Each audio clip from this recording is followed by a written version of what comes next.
Hey beautiful people, welcome back to my little corner of the internet.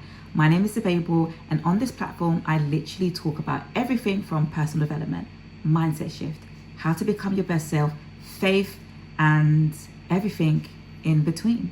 So in today's video, I'm going to go straight into it, and I'm going to give you the 12 steps on how to build confidence. Yes, confidence. Have you ever seen somebody who's just walked straight into a room and all eyes turned to them because they came with so much presence? Have you ever gone on Instagram and seen people talk about how they started their business, how they have 6-figure months, how they're talking in their truth, how they now become a speaker, and you thought, I want to be that, but I don't know how? Have you ever met anybody who was able to go and change their life around? How they suddenly become somebody who had lost their job, who had lost hope, who got broken up, who had lost everything, but then they suddenly turned around and became somebody who was prominent, somebody who was killing it, somebody who was doing just well in life overall. And you're wondering, but how? How are they able to live out their dream? How are they able to live out their purpose? How are they able to go and do all the things that they want to do? And the thing is, it is all about confidence. And not the type of confidence that come in makeup and eyelashes and a good weave and some good styling. I'm talking about real confidence. The things that happen in your mind, the things that happen in your body, and the things that happen in your spirit. The confidence from within that brings out the results of everything else, which is exterior.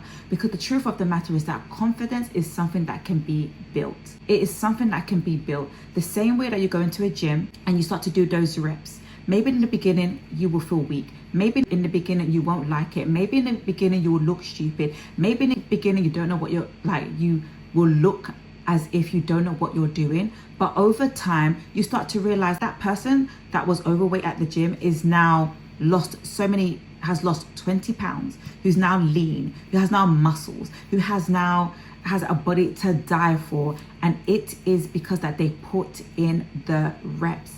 When we all go into the gym, we can't automatically start lifting 130 kg.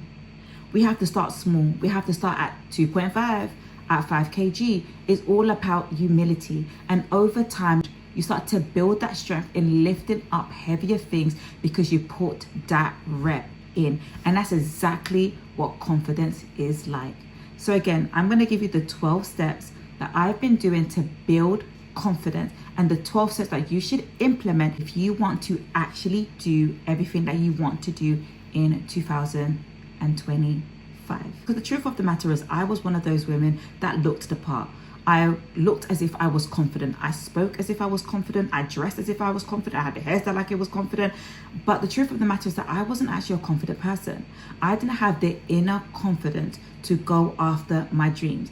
I have talked myself out of so many opportunities.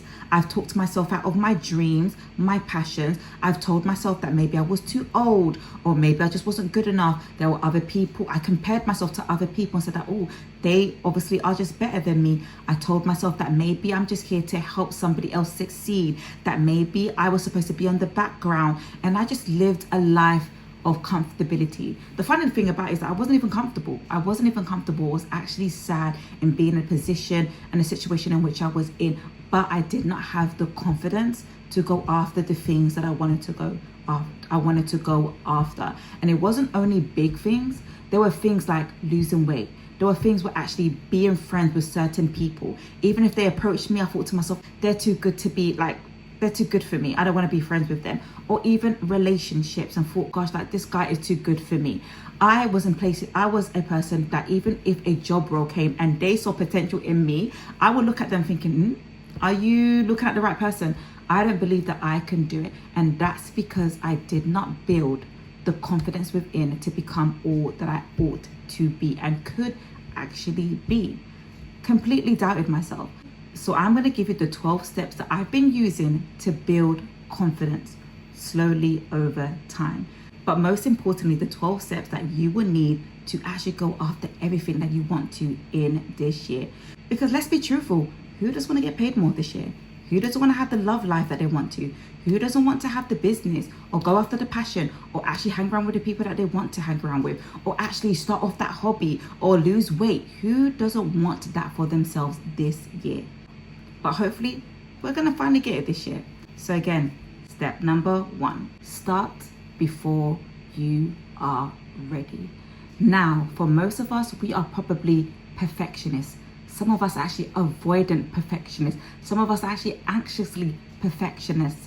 We are one of those people that want to make sure that we create a strategy, that everything is perfectly aligned, that we have all of the tools, that we have all of the equipment, that we have the right timing, that we have all the money saved, that we have all of the gym wear, that we have all of the camera equipment, whatever it is that we believe that we think we need before we need to start.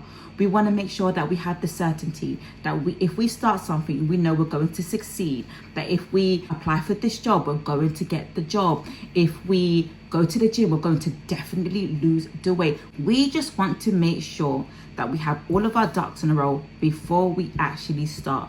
And that takes up so much time. For some of us, we're waiting until we get into that perfect position, that we get into that perfect relationship, that we have all of the money before we actually start to do the things in which we want to start. But the truth of the matter is that there is no perfect time to start. I wanted to start this YouTube channel 6 years ago. That is wild. 6 years ago. And I always told myself that, okay, when I get a camera, when I become more confident, when I learn to speak better, when my diction's better, and that never came. I always thought to myself that, okay, then when I actually have the money, when I've got certain things, when I have like a certain savings account, then I would do it. It never came. Even when I was trying to lose weight, I was like, you know what? Maybe I'll buy the perfect outfit. Maybe when I finally learn how to use the equipment at the gym. What you need to understand is that everything comes in line as you do. You need to understand that everything is a process. Nothing that you start will be perfect in the beginning, but everything will become perfect as you actually go along. One thing that I've learned about the Bible when I read about the story of Moses is that when God told him to go back to Egypt to save the children of the Israelites, he said, use what's in your hand. He only had a staff. He didn't have anything else. But God said that's all that you need to start. For many of you guys, if you want to go to the gym, yes, you have those tracksuit bottoms and bag of tea. That's all you need. If you want to start a YouTube channel, yes, all you need is your Android, all you need is your iPhone, and start filming from there. If you want to start your makeup business, and you don't have any clients to actually do makeup on, start putting makeup on yourself. Right now, it might not be the ideal situation. You might not have the background, you might not have the perfect place, you might not have all of the aesthetics and everything looking great, but start before you are ready, and you will become ready as things start to go along. Number 2, growth feels uncomfortable. For many of us, whenever we're put into a position where we need to finally stretch, it feels so uncomfortable. And we think that uncomfortability means that you are not ready, that this isn't the right time to actually do it. You take that uncomfortability as evidence that this is not for you. But I've come to learn that I feel uncomfortable because I've never done it before. The reason why I feel so icky and I feel as if I'm not able to do it is because I've never done it before. When I started YouTube, I don't know what it feels like to talk in front of a camera. It feels bizarre. It feels so weird to talk in front of a camera. I'm talking to basically nobody in my room. And I just felt so nervous. My nervous system could not handle the uncomfortability. And because my nervous system didn't know how to handle it, I thought I shouldn't do it. For many of you guys, the uncomfortable feeling isn't evidence that you're not supposed to do it. The uncomfortable feeling is the evidence that it's time to actually expand, it's time to actually grow, it's time to actually step into something new. Because the truth is that if you were comfortable, it's because you've become a pro at it. There are so many people that's been doing it for years, and if you ask them, they'll say, no, like I get nervous from time to time, or stepping into the gym, I don't even really think about it. Yeah, people look at me and sometimes I feel uncomfortable, but I just do it. It's just normal. I don't even really pay attention to it. And that's because that's like I said in the beginning of the episode, people have gone in and put in reps. Have you ever gone to the gym for the first time and actually tried to lift weights?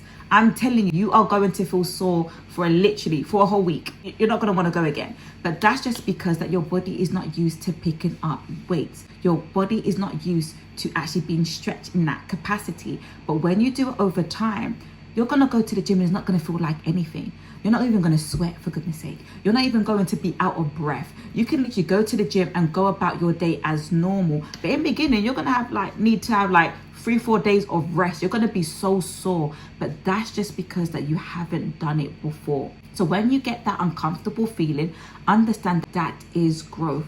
It's called growing pains for a reason. It's not called growing happiness or growing joy. It's called growing pains because it actually is painful. Number 3, one step at a time. Sometimes I've looked at my goals and I thought to myself, how am I going to accomplish that? And for you, you've probably thought the same thing. Like maybe you always thought as if that you would be a producer, and you're just like, you see your name in lights, you see that you're, that people are giving you awards and you're working with all of these big names, and you're just like, how am I ever gonna get there? Like, I don't even know this person who can connect me with that person. I don't even know how to get into the industry. I don't even know how to make beats. I don't know how to do this and I don't know how to do that. And it's so overwhelming. And of course it's going to be overwhelming because you're looking at your dreams already at 100%. You're looking at your dreams in your mind and as a form of completion. It's already happened. And so you're not looking at the steps in terms of okay, I might have to start looking at how, in terms of if you want to become a producer, making beats, making music. You're not thinking in terms of, okay, then maybe I should learn about music.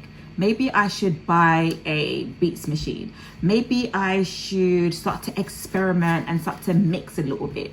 These are the small steps in which you need to actually get to your big destination or your big dream. Sometimes we look at that dream and we're just like, gosh, how am I going to get from 0 to 100?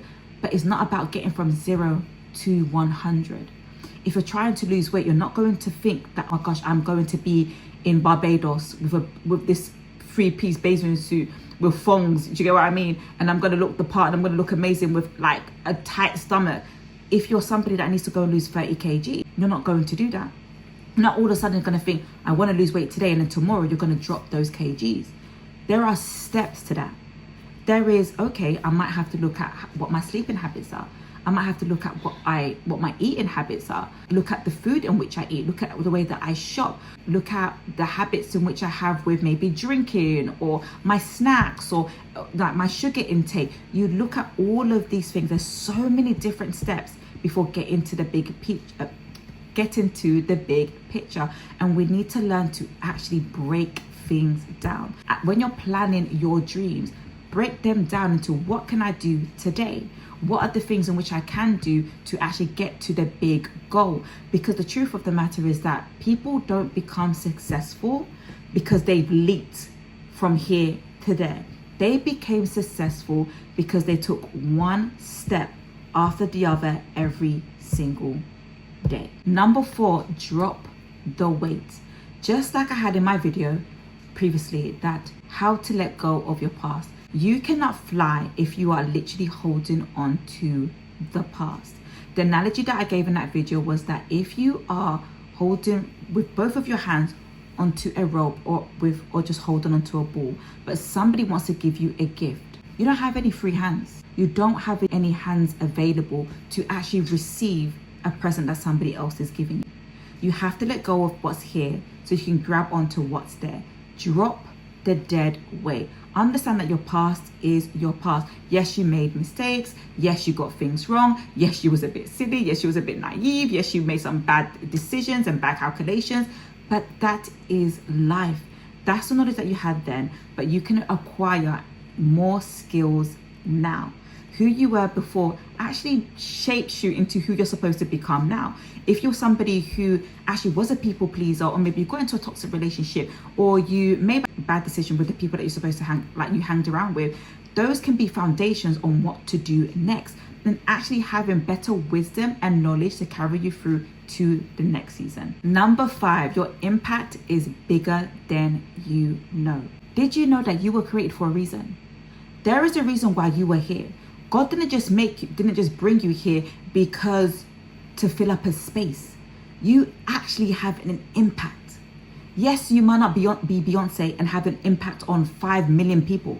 Yes, you might not be Cameron Diaz and make 100 films and win global wars and all of that stuff or whatever. You might not have that sort of impact, but you have an impact on your parents. You have an impact on your community. You have an impact to your siblings. Maybe you shared maybe a nugget of wisdom, some knowledge, and they thought, if I never heard that, I wouldn't have the tools to do what I'm doing now. Your impact is so needed. You are needed in this world.